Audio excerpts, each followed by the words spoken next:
twilight is closing in and I am still ill at ease. The trees are too thin to offer much concealment. The layer of pine needles that muffles my footsteps also makes tracking animals harder when I need their trails to find water. And I'm still heading downhill, deeper and deeper, into a valley that seems endless. I'm hungry too, but I don't dare break into my precious store of crackers and beef yet. Instead, I take my knife and go to work on a pine tree, cutting away the outer bark and scraping off a large handful of the softer inner bark. I slowly chew the stuff as I walk along. After a week of the finest food in the world, it's a little hard to choke down, but I've eaten plenty of pine in my life. I'll adjust quickly. In another hour, it's clear I've got to find a place to camp. Night creatures are coming out. I can hear the occasional hoot or howl. My first clue that I'll be competing with natural predators for the rabbits.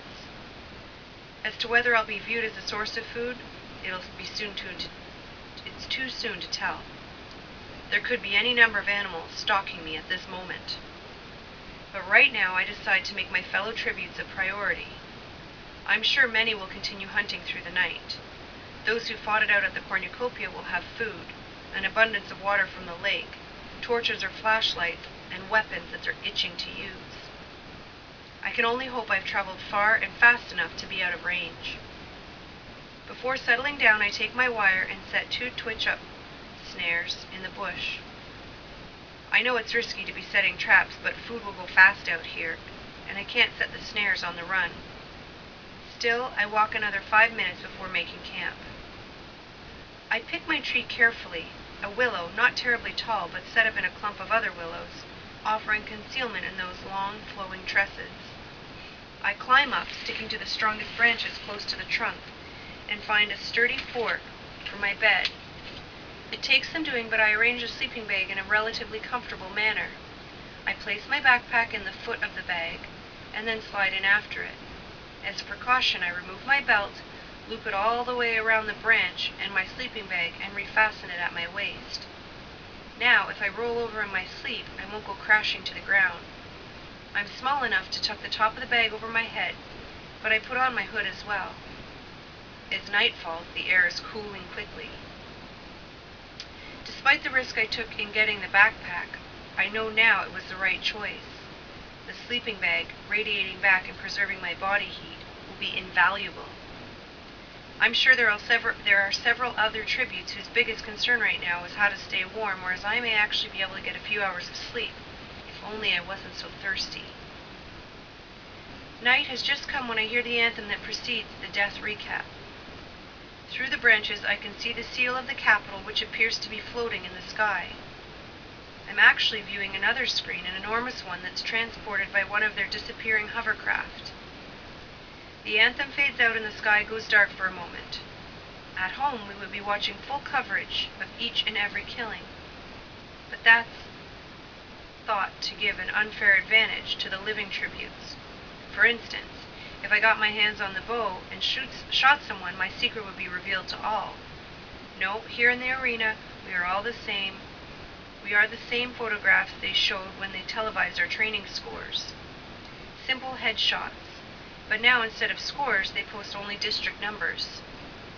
I take a deep breath as the faces of 11 dead tributes begin to tick them off one by one on my fingers. The first to appear is the girl from District 3. That means the career tributes from 1 and 2 have survived. No surprise there. Then, the boy from 4. I didn't expect that one. Usually the careers make it through the first day. The boy from 5. I guess the fox-faced girl made it. Both tributes from 6 and 7. The boy from 8. Both from 9. Yes, there's the boy who I fought with the backpack. I've run through my fingers. Only one more dead tribute to go. Is it PETA? No, there's the girl from District 10.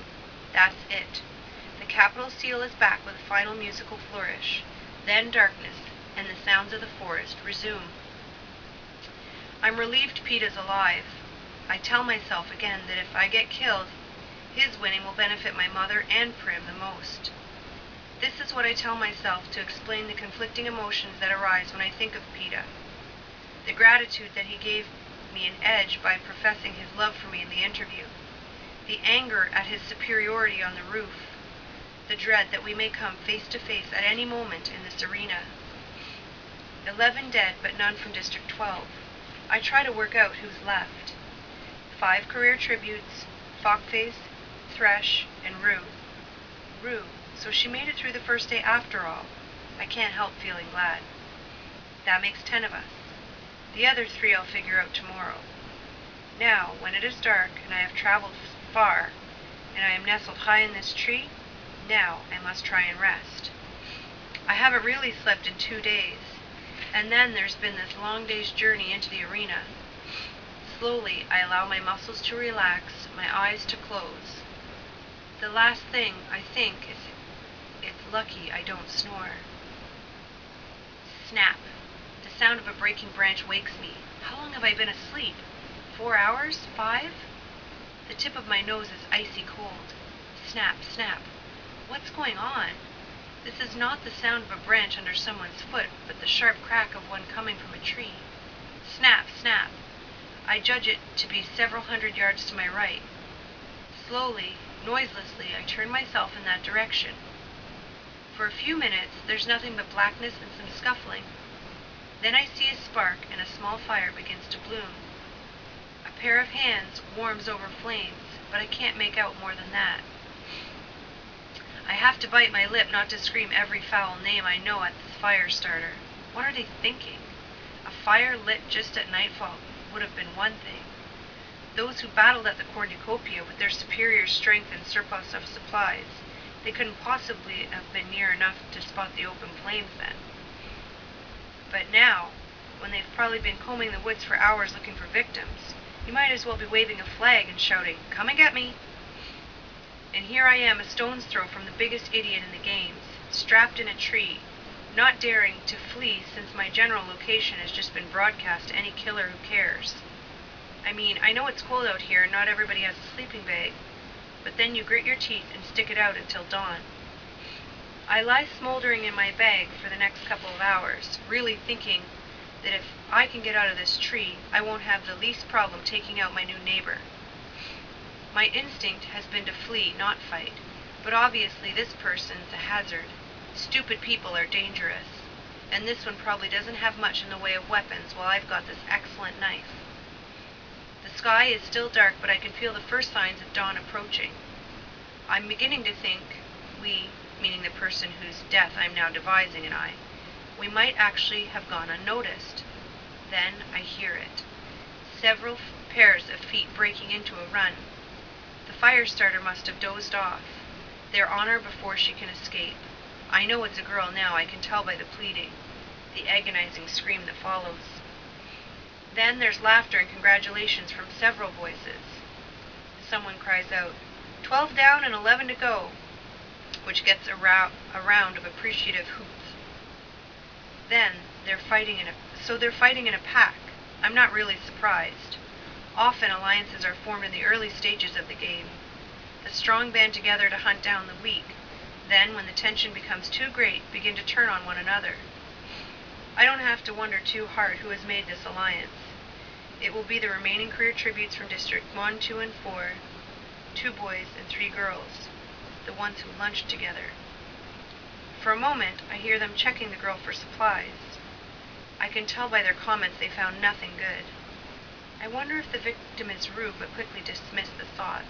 She's much too smart to be building a fire like that. Better clear out so they can get the body before it starts stinking. I'm almost certain that's the brutish boy from District 2. There are murmurs of assent. Then, to my horror, I hear the pack heading toward me. They do not know I'm here. How could they? And I'm well concealed in this clump of trees. At least while the sun stays down. Then my black sleeping bag will turn from camouflage to trouble. If they just keep moving, they will pass me and be gone in a minute.